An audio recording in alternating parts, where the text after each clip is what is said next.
जी नमस्कार, स्वागत है आप सभी का धर्मेंद्र के यूट्यूब चैनल पर। मेरा नाम रोहित वैद्यमान, आप हैशटैग बच्चा पार्टी कुल मिलाकर धर्मेंद्र।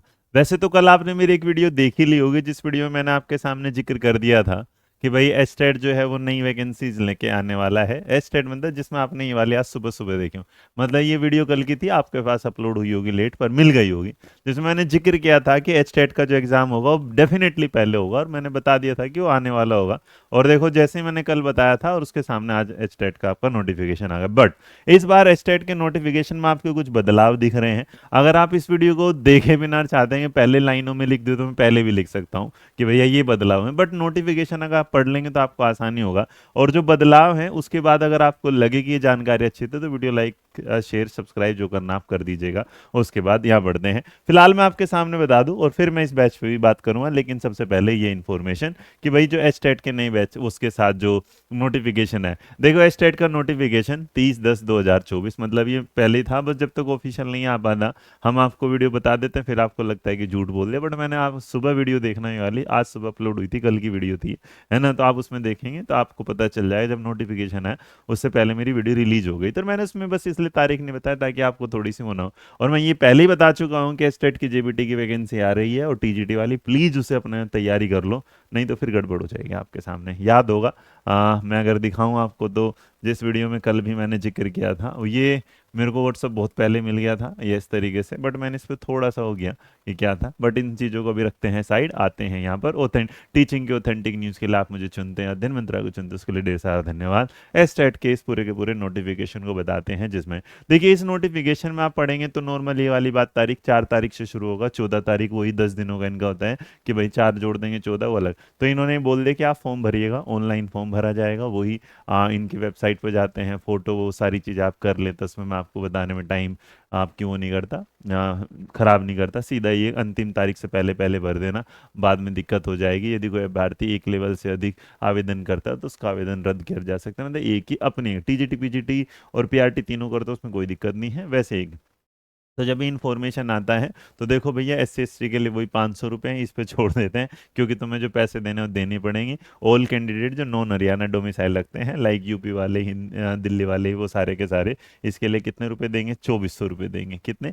2400 रुपये देंगे। ओ माई गॉड, अगर उन्हें 3 लेवल भरने हैं, 1000 रुपये देंगे सिर्फ एक लेवल के लिए। चलिए खैर, ऑनलाइन एप्लीकेशन फॉर्म जो स्टार्ट हो जाएंगे आने वाले सोमवार से हो जाएंगे, तो उसके बाद 14 तारीख आखिरी होगी। एग्जाम की डेट इन दिसंबर में दी हुई है, टिकट आना शुरू हो जाएगा, हॉल टिकट, एडमिट कार्ड, वो आपको तारीख बता दी जाएगी। इसकी पूरी की पूरी इन्फॉर्मेशन को आप पढ़ोगे तो काफ़ी बड़ा है, लेकिन एक जो सबसे बड़ा बदलाव है वो मैं आपको बता दूं, जिसे आप देख के हैरत मान जाएंगे। और वो हैरत ये है कि जब आप इसे पूरा चलते जाएंगे तो एबिलिट जो एप्लीकेबल होता है ये वाला रूल, इसमें एनसीटी के हिसाब से स्टेट अप्लाई होगा, उसमें सारा नॉर्मल है, ये सारी चीज़, इसमें पढ़ने में टाइम नहीं। एलिजिबिलिटी के क्राइटेरिया, मिनिमम एजुकेशनल क्वालिफिकेशंस होनी चाहिए आपके सामने, क्या वो अब हम नीचे बता देंगे। वैसे नॉर्मल अगर आप जानना चाहते हैं तो जो लेवल 1 वाले हैं, लेवल 1 वालों के लिए सीधा सीधा ये हिसाब होता है भाई, इसकी आ रही 50% मार्क्स होने चाहिए पास, appearing in final year of दो, मतलब अगर आप फाइनल ईयर में, तो पहला तो मैं बता दूं कि अगर आप फाइनल ईयर में हैं तो रूल में अगर मैं चलता चलूं तो पहले वाला तो आपके सामने आ जाएगा कि अगर आप फाइनल ईयर में हैं अपने जेबीटी के, तो इसका मतलब अगर फाइनल ईयर में है तो आप इस फॉर्म को क्या कर सकते हैं? फिल कर सकते हैं। जहां जहां मैं टिक लगाता रहूं इसका मतलब वो काम आपके लिए वैलिड हो जाएगा। उसके बाद दूसरा डिप्लोमा वाली बात हो गई, यहाँ पर एनसीटी से सेकंड ईयर 45% वाली बात के साथ चलेंगे तब भी है। और बाकी जो कैटेगरी यहाँ से नहीं है, लेकिन जो दूसरा एक असली रूल आता है वो मैं आपको बता देता हूँ। क्योंकि जब अगर आप ये कहना चाहते हैं कि ग्रेजुएशन में पास है, फाइनल ईयर के 2 ईयर डिप्लोमा में तो भी होगा, बट यहाँ पर ना एक चीज़ होगा, क्यों यहाँ से दूसरा, कि सुप्रीम कोर्ट का जो जजमेंट आया था उसके हिसाब से उन्होंने ये वाली बात बता ही दी थी कि पहली जो मार्क्स बताई थी बात, वो ये बताई थी कि जो बीएड वाले स्टूडेंट हैं वो एलिजिबल नहीं है। तो बीएड वाला जो स्टूडेंट होगा वो पीआरटी के लिए एलिजिबल नहीं है, इस बात को आप याद रखिएगा। ये नहीं है, बीएड जो है वो पीआरटी के लिए नहीं। बट जिन लोगों ने जेबीटी की हुई है, देखो तीसरा भी दिखाता हूँ यहाँ पर, तो ये 42% इसके परसेंटेज रिजर्वेशन पे, क्योंकि मुझे लगता है टेट कैटेगरी में चाहता हूँ कि आप 90 नंबर तो लेके आए, उससे कम लेके आए तो क्या ही फायदा, उतना होना चाहिए। लेकिन अगर आप टीजीटी वाले लेवल में जाओगे तो टीजीटी लेवल में पहली बार देखने को कि बैचलर डिग्री तो होनी चाहिए, वो तो मान लेंगे, 50% मार्क्स है वो भी मांग लें। सोशल साइंस में जो होना चाहिए इलेक्टिव और ऑनर सब्जेक्ट आपके सोशल स्टडीज या एसएसटी टीचिंग होना चाहिए। एक बात बता दूं यहाँ, देखो अगर आपने एसएसटी का फॉर्म भर रहे हैं तो आपके पास जो आपने ना अपने बीएड में वो एसएसटी एज ए सब्जेक्ट पढ़ा होगा। लेकिन यहाँ पर एक चीज आ जाती है कि अगर आपने as a social science teaching subject in क्या है, BTC, JBT, DEd, diploma in education भी करा है और diploma in elementary education DElEd है, तो आप इस फॉर्म को भर सकते हैं। इसका मतलब इतिहास में पहली बार आप देखने को मिलेगा कि आज तक बीएड जो है वो पीआरटी में फॉर्म भर सकता था, पहली बार ऐसा हुआ कि पीआरटी बीएड में फॉर्म भर पाएंगे। तो इसका मतलब अगर पीआरटी स्टूडेंट हैं तो जो पीआरटी जिन्होंने जेबीटी किया है, तो जो पीआरटी जेबीटी हैं now they are eligible for क्या है, टीजीटी, किसमें, एसएसटी में। अगर उन्होंने टीजीटी एसएसटी में वो एलिजिबल हो जाते, इसके अलावा इंग्लिश में भी है, मैं दिखा देता हूँ आगे, अभी और भी काफ़ी चीज़ें हैं तो जो चेंजेस दिखाने दे। तो यहाँ पर बैचलर डिग्री अगर आपके पास सोशल साइंस में इस तरह, वो तो है ही, जो बीएड वाले भर सकते हैं। पर देखो जिन्होंने स्पेशल कैटेगरी में डाल ले कि bachelors degree from a recognised university, मतलब अगर आपका बीए है 50% है और आपने एज ए सब्जेक्ट पढ़ा हो सोशल स्टडी टीचिंग के रूप में जेबीटी, बीटीसी या डीएड के दौरान, तो आप इसे फॉर्म को क्या है भर सकते हो।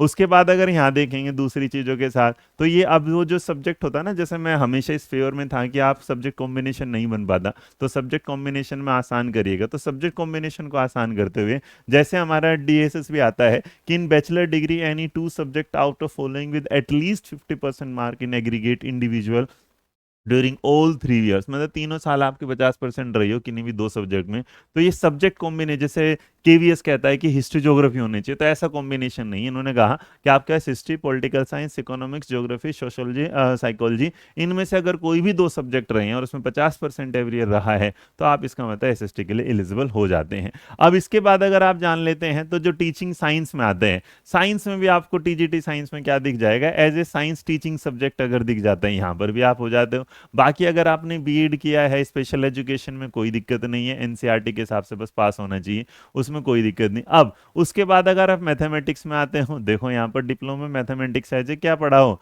मतलब ये रूल क्यों आया, क्या आया, इसके बाद ना अब इस पर भी बहुत तहलका होने वाला है, और तहलका होगा तो आपको पता चलता रहेगा। मैं दोबारा पढ़ देता हूँ कि bachelor degree from a recognised university with at least 50% marks in the English as compulsory और इलेक्टिव और core of honour subject and English as a teaching subject in BTC, JBT, DEd और क्या है, डिप्लोमा इन एलिमेंट्री एजुकेशन। तो इसका मतलब आप TGT English के लिए भी है, तो इसका मतलब टीजीटी के लिए इस बार, पहले क्या होता था कि पीआरटी में जो होता कंपटीशन वाला, अब इन्होंने देखो एक और नया लाके दे दिया। मतलब हर बार कोई ना कोई ऑर्गेनाइजेशन एक ऐसी नई चीज लेके आ जाती है जिसपे बच्चे क्या है लड़के मरेंगे, कुछ ना कुछ तो होगा, क्योंकि कोई कोड जाता है, कोई कुछ आता है यहाँ। इस तरीके से अगर आप देखेंगे यहाँ, बाकी बैचलर इसमें आते हैं, टीजीटी हिंदी में आप देख लीजिएगा, उसके बाद टीजीटी संस्कृत में आप देख लेते हैं, मतलब पहली कंडीशन ही यहाँ दी है बिल्कुल तरीके से इन्होंने। उसके बाद भाई जो नॉर्मल होता है वो सारी चीजें आपके सामने हैं, बस इससे ज्यादा मैं क्या बताऊं। तो मतलब जो वो था, तो ये सबसे बड़ा रूल है, सबसे बड़ा चेंज था।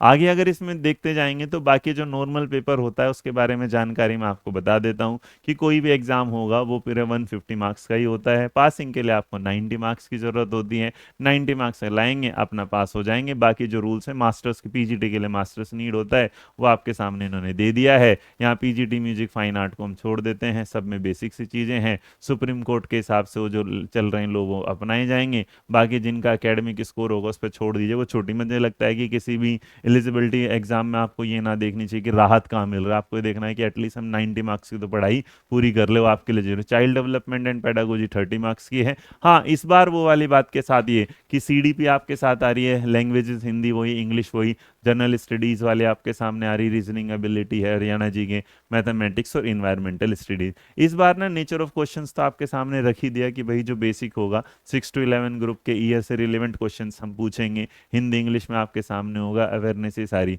अब इसके बाद ना इसमें कहीं पर भी इस बार ये नहीं दिया गया है, देखो यहाँ लिखा तो है ये वाला कि the test item in mathematics and environmental studies will focus on the concept, problem solving abilities and pedagogical understanding of the subject. In all these subject areas, the test items shall be evenly distributed over different division of the syllabus of that subject prescribed in class 1 to 5th by the educational department of Haryana. तो ये अगर आप देखना चाहते हैं qualifying marks वही है। बस इस बात को बता दूं कि अगर आप इस लाइन को पढ़ते हैं तो इसके हिसाब से पेडागोजी जो है वो आएगी, क्योंकि इन्होंने पेडागोजिकल अंडरस्टैंडिंग दे दिया। तो अभी मैंने कोई वीडियो बच्चे ने भेजी थी कि फलाने कोई बता रहे थे कि ये नहीं आएगा, तो इसे पढ़िएगा, यहाँ से ये क्या है आएगा, तो आप इसे पढ़िएगा। पिछली बार भी इन्होंने बोला था, एग्जाम में नहीं दिया था, वो बात अलग थी, बट आप पढ़ के जाइएगा और आप पढ़ेंगे तो ज़्यादा अच्छा। बाकी टीजीटी में मेरे बच्चे सब्जेक्ट आता है 60 नंबर का, उसमें कोई चेंजेस है नहीं, ना उसमें कोई चेंजेस देखने को मिल रहे। पीजीटी में भी आपका मेन सब्जेक्ट आता है 60 नंबर का, उसमें भी कोई चेंजेस नहीं देंगे। इसके अलावा अगर आपको इसमें कुछ डेप्थ में चाहिए, डिटेल चाहिए,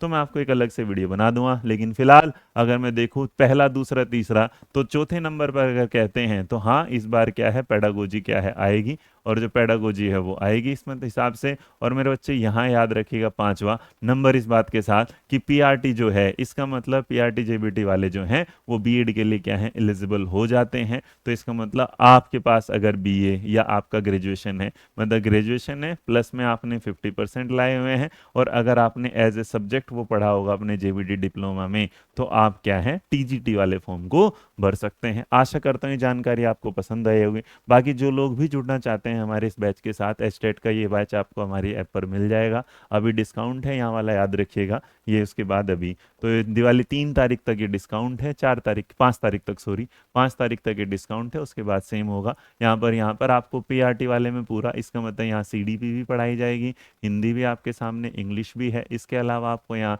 हरियाणा जीके भी मिल रहा है, और इसके अलावा मैथ्स भी मिलेगा, इसके अलावा आप रीजनिंग भी देखेंगे, और बाकी इन्वायरमेंटल साइंस और मैथ की पेडागोजी के अलग। हाँ, एक बात और बता दूं, आपके पास फायदा होगा जो भी बच्चा ये इस कोर्स को लेगा, इसमें जो भी बच्चा आएगा तो एमसीक्यू उन्हें फिलहाल क्या मिलेंगे, लाइव मिलेंगे, सिलेबस के साथ उन्हें बहुत सारी चीज़ लाइव, बट उनका ना करीबन करीबन 65 to 70% जो सिलेबस होगा वो उन्हें रिकॉर्डेड सेक्शन में मिल जाएगा। और रिकॉर्डेड सेक्शन में मिलने से क्या होगा कि उनकी जो तैयारी है वो जल्दी से हो जाएगी, क्योंकि ये याद रखिएगा आपके पास स्टेट के लिए सिर्फ एक ही महीना है। तो खुश रहिए, मुस्कुराते रहिएगा, ध्यान रखिए अपना। मेरा नाम रोहित वैद्वान है। आशा करता हूँ आपको ये वीडियो पसंद आई होगी। जय हिंद, जय भारत, नमस्कार।